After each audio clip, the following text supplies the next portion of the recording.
আমার এক মাজারের ভিতরে একটা গর্ত আছে।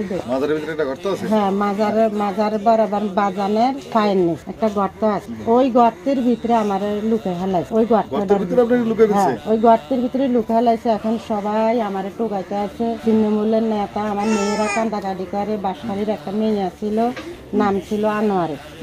এরপর দিয়ে সবাই টোকাইতে জঙ্গলের ভিতরে দেখি এখানে অনেক সুন্দর পরিষ্কার একটা গর্তের ভিতরে আমার কাছে আসলে দেখা যায়। ওই যে হাসিনা আফা, ওই যে আফা, ওই যে আফা। মানে তখন এটা জঙ্গল ছিল? হ্যাঁ, মানে তখন এটা জঙ্গল ছিল। হ্যাঁ, মানে আপনাকে ঠিক আছে নিয়ে ওই ওখানে যেখানে ওনার মাজারটা, ওই মাজারে ঠিক আছে ওখানে একটা গর্ত আছে। গর্ত তো এই তো ছোট গর্তের মধ্যে আপনাকে ঢুকাইলে কিভাবে ঢুকাইছে এর জন্য আমার ভাইয়ে তখন একটু আমার ভাইয়ের ভিতরে আল্লাহ রহমত দিছে।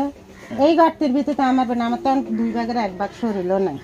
এই মোটা আমার বোন এত সুন্দর, এত চুল বড় বড়, আমার বোন এটার ভিতরে কেমনে কিভাবে ঢুকলো?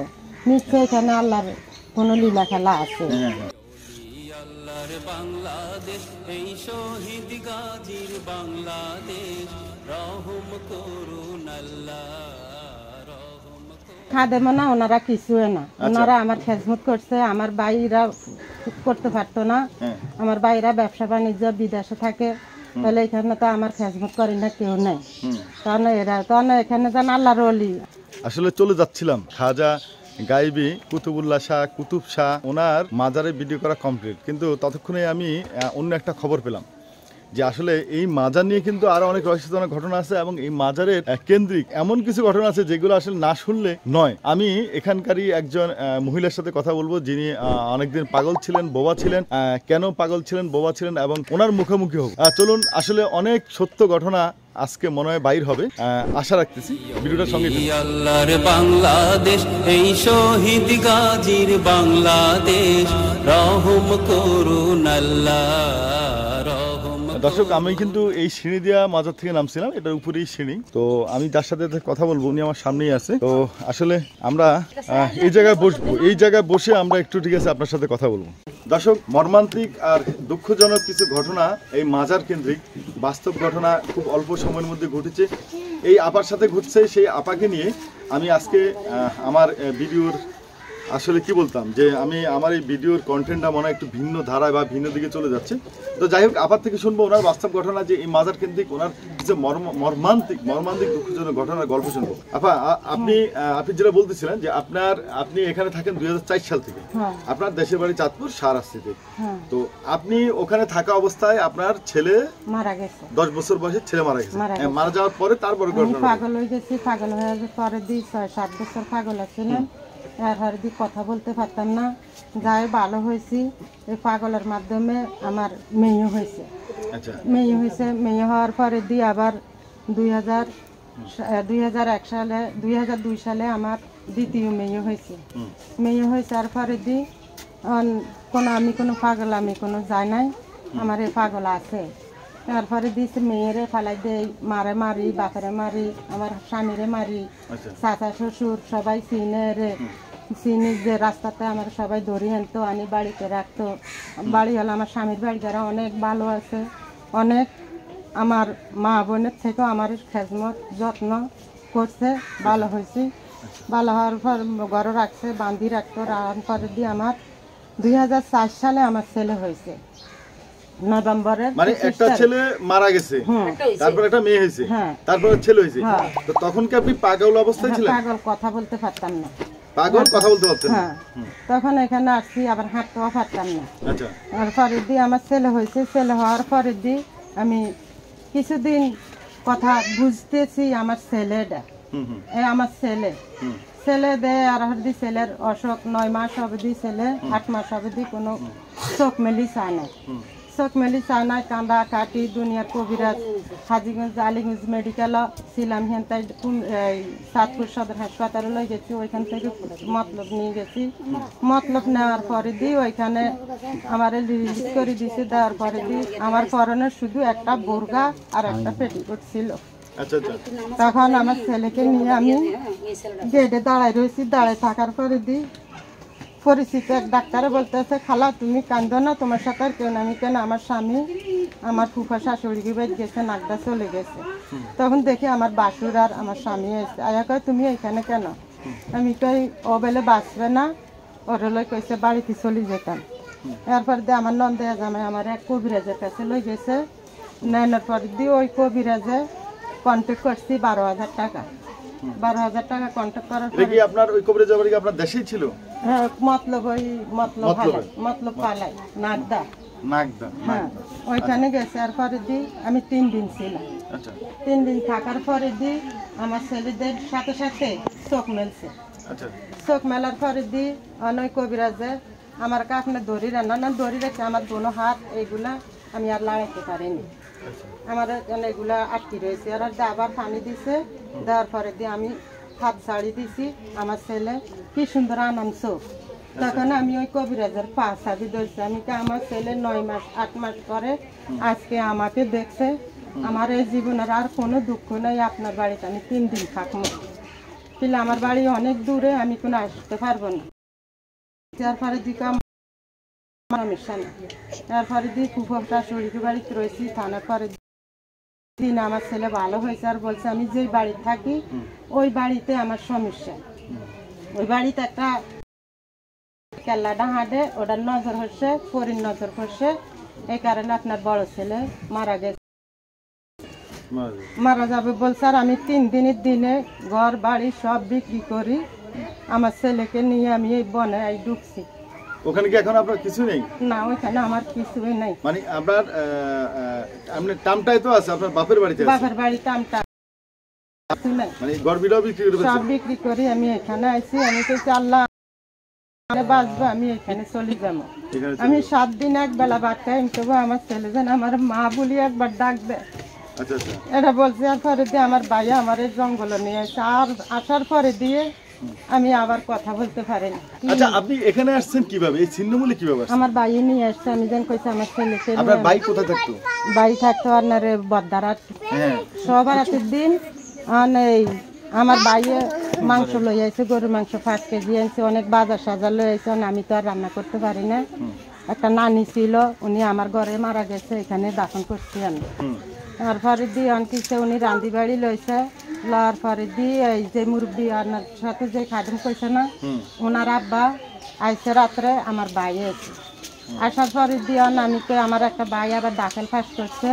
উনি যদি কান্তার হয় যদি, তাহলে উনি চিনবো। আমার ভাইয়ের নাম জামাল হোসেন ভুঁইয়া। উনি দাখিল পাস করছে, উনি আলেম, কথা বলতে পারি না। উনি কান্দে আর মাগরিবের নামাজ আমি কই ভাইয়াটা আমি দিছে। আর পরে দিয়ে ভাইয়া বুঝছে, বুঝি আমার রজু করাই এখানে নিচে চোখের মধ্যে সেজদা দিই, নিচে বসে। নিচে বসে এখানে নামাজ পড়ে। নামাজ পড়ি ভাইয়া নামাজ পড়া শেষে সবার রাতে দিই। নামাজ কালাম পড়ি, ভাইয়া আবার কুলো করি। যেখানে মাজারের ছাদটা দেখেন না ভাঙ্গি গেছে, এইখানে এখানে আমার ঘর ছিল, আমি এখানে থাকতাম।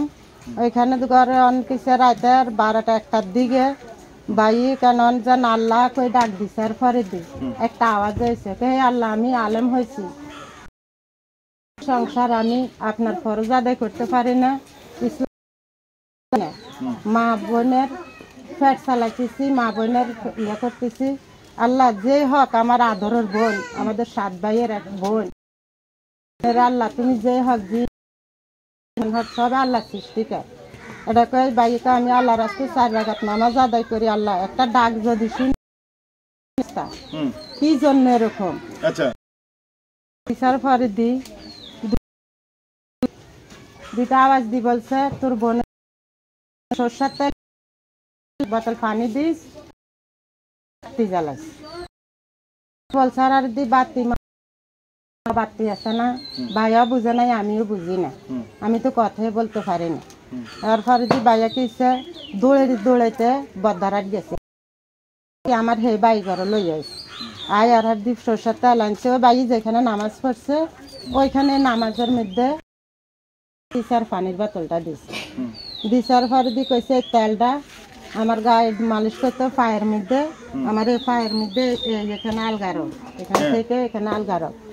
তারপরে তেল ডলতে কইছে। আমার ভাই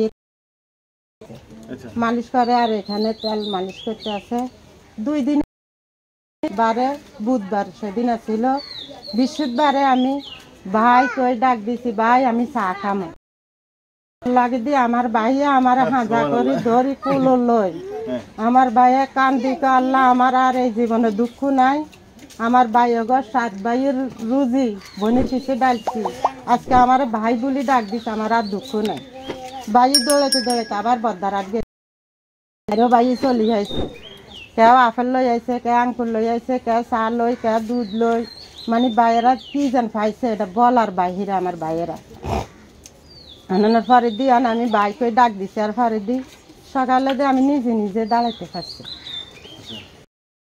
দাঁড়াই গেছি, দাঁড়ানোর পরে দি এখন হাঁটতেছি, হাঁটি আমি ওই ঘরে গেছি। আমি জামা মাগরিবের আগে দিই বাথরুমে জামা একজন মুরব্বী বয়স্ক ছাতা কাল গাছ মাথা আর এই ফাড়া ছিঁড়ে পাঞ্জাবি, এরপরে দিয়ে মাটির মধ্যে এরকম এরকম করে, এরকম এরকম করার আর দিয়ে আমি আমার স্বামীরে বলছি, আমি তো এই বুড়া মানুষটা হাঞ্জা মাগরিবের রোজি করে ঘুম তারপর দিয়ে বাইরে এখানে বসে রয়েছে। অনেক গেছে আর আর নাই, এ গেছে আর নাই। আমি আবার বসি রয়েছে, বসি ফিরছে, ফিরিয়ে বুড়াটা একটা হাসি দিছে। তাই আমি তো বেড়াটা বেয়ার দাও, সন্ধ্যা হয়ে গেছে জঙ্গলের ভিতরে বেলা আমার মেয়ের মতন, তো আমি এখানে এটা কই আমি ঘরে চলে আইছি করি। আমি নামাজ পড়ছি, নামাজ পড়ি কথা বলতে পারি, আমি নামাজ পড়ছি। নামাজ পড়ি তাই দেখতে মাসি একটা বিড়ালের একটা পাও, একটা পাও। এটা দেখি কেন আমার বাড়ি যে মাংসগুলো আনছে এগুলো সব মাংস খায়ার লাইতে আছে। আমার গলা চাবি ধরি, আমার আমি বাতি দিতে চাই, বাতি দিতে পারি না, বাতি দিতে পারি না। এখন ভয়ে মাইয়ারে আমার এখানে দাগ আছে, এখানে দাগ আছে। এরা তাই আর বাড়ি দিয়ে আমি সকালে আমার মেয়ের বাপুর সে উঠি আমার বাদ দাও, আমি কি বাদ দিই মুখি দিয়ে এগুলা বিলাইয়ে খাইলেছে মাংস, এগুলা খাইও না। আমরা ঘরের 7 জন আছি, 7 পিস মাংস রাখছে, 7 পিস মাংস রাখছে। আর ওই বিড়ালের এক পাও, হ্যাঁ অনেক বড় বিড়াল, এটা অনেক বড়। আর ফারি দিয়ে এটা মাংসগুলা খায় 7 পিস মাংস রাখছে। হ্যাঁ তেলের উচিল্লা লক্ষ লক্ষ টিয়া 7 ভাইয়ের কামাই শেষ করলাম, বোনের জমের কামাই শেষ করলাম, বোনের কণ্ঠটা হিরিয়ে এলো না। আজ যাতে আল্লাহ দিলে বোন আগের মতন কথা বলতে পারে। তখন কি আপনি এই এখানে ঘর করে ফেলছেন না সিনেমুল আইসা? আমি তখন ওই মাজারের জিয়ানে ছাদটা আছে না, হ্যাঁ মানে মাজারের পাশে ওখানে ঘর করে থাকতেছেন? হ্যাঁ ওইখানে, ওইখানে মামারে ঘর করছে, ওইখানে ওই ঘরে আমার বাড়ি করতে আছে, উপরে ঘর একটু সময় লাগতে আছে। ওই উপরে জায়গাটাকে মাজারটার জায়গাটা কি আপনাদের ছিল নাকি? না উপরে ওটা মাজার যেখানে, এটা আমাদের না। এটা কার জায়গা? এটা ওই যার লাগে কথা বলছেন ওনাদের জায়গা। আচ্ছা আচ্ছা, আমরা ওই প্রসঙ্গে যাব না। হ্যাঁ তারপরে ঘর থেকে বাইর করে আনার পরে দিই। ঘর থেকে কিভাবে বাইর করে আনছে আপনি? এত ঠিক আছে কিভাবে আনছে এটা তো আমার ভাইও কইতে আছে, কি সুন্দর বেলা আমি গুড়গুড়াই চলে আসি। আচ্ছা টানি আনছে, আর পরে দিয়ে আমি মরা লাশ ওটাতে বার করার পরে আমি লাশ হয়ে গেছি। আচ্ছা আচ্ছা, এরপরে দিই 7 দিনের দিন এখন আমার জবান ফুটছে, জবান ফুটি কইতেছে আমার আসনের রুগী ইয়াকে নুরজানকে কি বলে? আমি বলতেছি নুরজানকে। এরপরে দিন নুরজানকে আর দি কেউ চিনে না। এরপরে দি মনে হচ্ছে আর নানি ফাতেমা কইতেছে ওই যে সকালে 100 টাকা আসনে দিয়ে গেছে এই বেডি কুমিল্লা বামনবাড়িয়া যাইতে লইছে, ট্রেনের তলা পড়ি এই বেডির একটু চুল আনো না কিছু আনো। একজন মুরব্বী কইতেছে তুমি যেভাবে পড়ছো এভাবে থাকো। এরপর দিয়ে উনি লড়ানো চড়ানো পানের ফুলটো আছে, ওনার ব্যাগও আছে, উনি রেল গাড়ি ওনার গাড়ি দিয়ে পুরাটা গেছে গে। তুমি কাটা গেল না? কিছু গেল না। এরপরে দিয়ে আমি বলতে আছি এখান থেকে এই নুরজানে এই ট্রেনের তলা ফসছে, ট্রেনের তলা ফসছে, নুরজানকে বাঁচা। এর দিন নুরজান আইসার পরে দিয়ে সত্য শুনলাম। এরপরে দিয়ে আল্লাহর অলিজান সত্য। এখন কিভাবে মামারা কোথায় সাইনবোর্ড বানাইতো, এটা বানাইতো, সেটা বানাইতো। এরপরে দিয়ে আমি কি সাইনবোর্ড কার নামে বানাইবো? ওনারা কি নাম বলছে? এরপরে দিয়ে নাম টামের দরকার না। এরপরে দিয়ে আমার তবু বিশ্বাস হয় না, আমি কি জিন হইতে পারে, ভূত হইতে পারে, এখানে চিটাঙ্গের মানুষ বন্ডামি করতে পারে। এমনি কই কেন কোনো রকম বিশ্বাস করতে পারি না, বাইরে কই।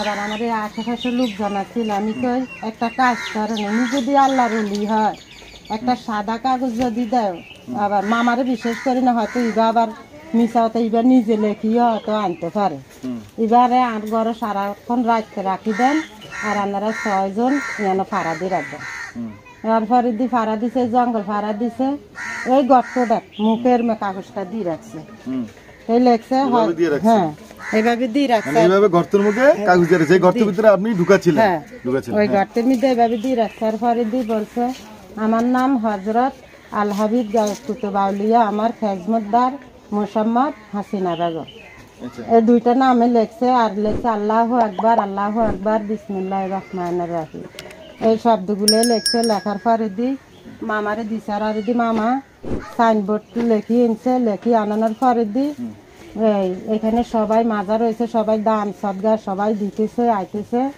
এখন আমার সামনে দেয় আমার তাই তো আমার বাইরে যেগুলা দেগুলোই আমার চলে আবার আল্লাহ রাস্তায় খানা খাই আর হুতো জ্ঞানে মরা ছড়া আবার এনে খাইলে আর দি কোনো কিছু না মামা কয় আমার যা কিছু আছে সবগুলো আমার দিয়ে দিবা আমি বাড়িতে নিয়ে বিল্ডিং করি না ফালাই দেই যা কিছু এই মদ্দিনের বাপে যার লাগে কথা কইছে ওনার বাপে যা আছে সব কিছু আমার দিয়ে দিবা ও তুমি কিছু ন ধরবা তো এখানে আবার যারা আমার লগে আছে না আমার ঘরে আমার খেদমত পোলাপান রান্না বাড়ি করে যে ওই মহিলা আছে বাজার করেন না একজন আছে আমার পোলাপান গোসল করেন না একজন আমার ফাড়া দিন না একজন এরপরে দি সবাই এখানে আছে এরা দিকে এটা তো হইতে পারে না এরা তো লুভিকে ঘরে রাখছে ওরা খেদমত করবে এরা তো লুভিকে এরপরে দি এরা কি আসন টাসন কি পানির বোতল টাতল আনি বেচা কিনি করে মানে অনেক কাহিনী এরা বন্ডামি করে দেয় হেগো থেকে ছিন্নমূল সমাজের এরা আমার আলাদা করে দিছে আলাদা করে দেওয়ার পরে দি হেগোটা হেরা করে আমার দামি করি ওই সাইনবোর্ডও দেখে নিচে দি আমার নাম মুছি আচ্ছা একটা চমৎকার কথা বলছেন যে আচ্ছা আপনার খেদমত আপনার আসন এই ব্যাপারটা আমি বুঝিনি আমার এই বাজানে আসন দিছিল বাড়তি যাওয়ার জন্য মানে অন্য একটা জায়গায় নাকি না আমার না যেখানে নামাজ পড়ি এখানে আমার এখানে একটা খাল্লা ঘর দেখছেন না চাল টিনের এইখানে আমার খানকা ছিল। আচ্ছা এখন আপনি কি সুস্থ আছেন? হ্যাঁ আমি এখন সুস্থ। দর্শক হাসিনা আপা বর্তমানে সুস্থ আছেন, স্বাভাবিক জীবনে আছেন। আসলে ওনার ছেলে মেয়েও ভালো আছেন। ওনার জীবনে ঘটে যাওয়া যে বাস্তব ঘটনা যে আসলে সংক্ষেপে শোনানো হয়েছে, আসলে বিস্তারিত বললে যদি আরও ডিটেলস বলতে গিয়ে যায় তাহলে আমার হয়তো সারাদিন লাগতো। যে আমি চাইছিলাম যে সংক্ষেপেই উনি বলুক, তো সংক্ষেপে বলছে, মূল কথাগুলো বলছে। দর্শক আসলে মানুষের বাস্তবতা অনেক কঠিন। মানুষের জীবনে যার জীবনে ঘটে যায় সেই জানে তার জীবনে ঘটে যাওয়া ঘটনাগুলো কতটা ভয়ঙ্কর আর কতটা সত্য। তো আপনারা শুনলে হয়তো অনেকেই বলবেন যে এটা আজগুবি অথবা গায়েবী কথা। ওনার প্রত্যেকটা কথার সাথে আমি অনেক কিছু মিলিয়েছি এবং আরও মিলাবো ইনশাল্লাহ। ঠিক আছে, এইরকম সত্য ঘটনা আসলে আমি চাই যে আপনাদের তুলে ধরার জন্য দোয়া করবেন। হাসিনা আপার মতন এরকম যে আরও অথেন্টিক লাইফে কারো লাইফে যদি ঘটে থাকে সেই ঘটনাগুলো আপনার মধ্যে আমি তুলে ধরবো।